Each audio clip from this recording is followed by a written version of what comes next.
नमस्कार, मैं doctor Narayan Pandey, allergy asthma centre Kolkata की ओर से आज हम लोग चर्चा करने वाले हैं ब्लड में एलर्जी। ब्लड में एलर्जी क्या होता है इसके विषय में बहुत कंफ्यूजन रहता है कि एलर्जी जब हुआ है तो ब्लड में एलर्जी देखना। वो एलर्जी का यूनिट होता है आईजीई। आईजीई में हम लोग पहचान पाते हैं किन किन चीज़ों से कितना परिमाण में एलर्जी हमारे शरीर में है। और एलर्जी का नॉर्मल रेंज 100 के अंदर रहता है। 100 से ज़्यादा बढ़ने पर माना जाता है कि एलर्जी प्रकोप है। और प्रकोप किस तरह का?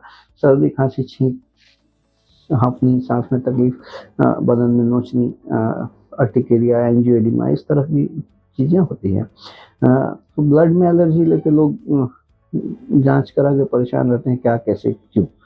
इसके विषय में हम लोग चर्चा करने वाले हैं। आप लोग जो नए दर्शक आए हैं उनसे अनुरोध करता हूँ लाइक, सब्सक्राइब, कमेंट, शेयर करके जाने के लिए। पुराने दर्शक जो लाइक, सब्सक्राइब, कमेंट, शेयर कर रहे हैं उनको मैं बहुत बहुत धन्यवाद देता हूँ।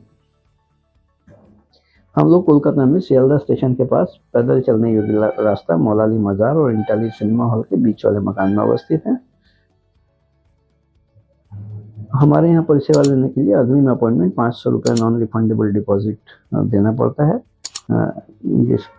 और इसके लिए आप संपर्क कर सकते हैं नीचे दिए गए नंबर 7278034776 पे। मूल विषय पर वापस आते हैं, ब्लड का एलर्जी। ब्लड का एलर्जी से पहचान हम लोग सिर्फ जान पाते हैं कि टोटल एलर्जी, टोटल शरीर में कितना एलर्जी हो रहा है। वो जब पहचान लेते हैं तो उससे सॉल्यूशन कुछ नहीं होता, जैसे एक मार्कर है, हमको पता चल गया इतना होता है। ब्लड एलर्जी जनरली होता नहीं। ब्लड में मार्कर है, वो बढ़ोतरी है, लेकिन उसका टारगेट ऑर्गन कहीं और रहता है। वो ट्रिगर करता है दूसरे जगह, या तो अपर रेस्पिरेटरी ट्रैक्ट में हो तो छींक, सर्दी, खांसी होगा।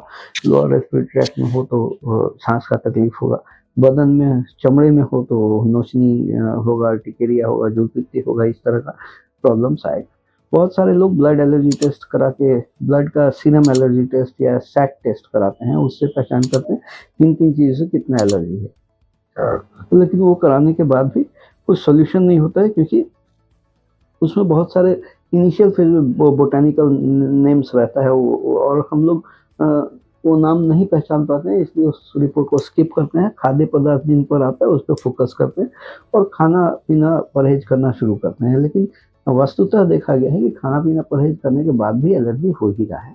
इसका मुख्य वजह ये है क्योंकि एयरबोर्न एलर्जेंस को हम लोग ब्लॉक नहीं किए। सांस से जो एलर्जन, आबो हवा से जो एलर्जन शरीर में प्रवेश कर रहा है उसको हम लोग नहीं ब्लॉक कर रहे हैं, और सिर्फ हम लोग खाद्य पदार्थों के ऊपर फोकस कर रहे हैं। तो खाद्य पदार्थों के ऊपर फोकस करके खाना पीना बंद करेंगे और तो ज़्यादा से ज़्यादा 5% का रिलीफ मिल सकता है।